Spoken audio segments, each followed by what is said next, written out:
Let's talk about family energy fields. So we have parents, we have grandparents, we have great grandparents, we have great great grandparents.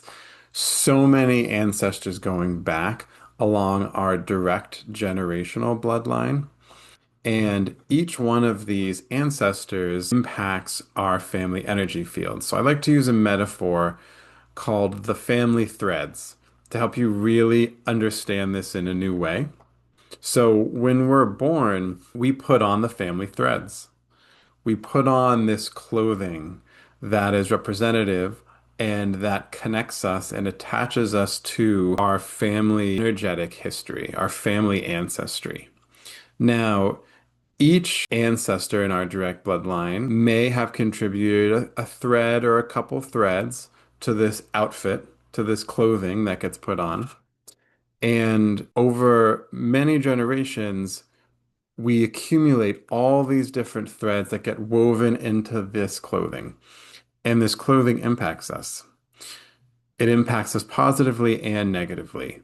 Now, the only threads that make it into the family threads are very, very intense energies. In order to contribute to these fields, there has to be a very, very, very powerful feeling and thought. So, as an example, if one of your ancestors is in a war and is trying to save his best friend's life, but isn't able to, that person might experience such profound guilt and shame at that moment that the energy of it gets broadcast out just from their personal energy fields and seeps into the family threads, the family energy fields of this idea that maybe the thought was I failed and it's my fault. I could have saved my friend, but I failed, and now my friend died.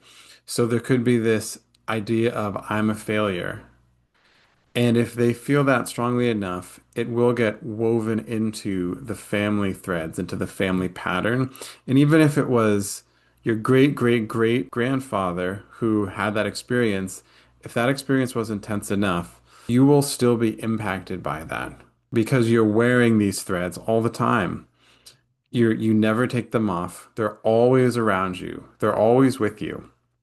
And sometimes they may impact you to a lesser degree, and sometimes they may impact you very, very strongly. So we all have these family threads, and fortunately, at least some of them are positive. Some of them might be around being wonderful athletes or being amazing musicians. Or for my family, because both my parents are psychiatrists and both my grandparents were doctors, there is a very strong family thread around being a successful doctor. Not necessarily a bad thing, but some of these threads can be very, very destructive. Family threads around alcoholism, around drug addiction, around sexual imbalances and abuse. So we all have these family threads and we're kind of wrapped up in them all the time, and they impact us on many different levels.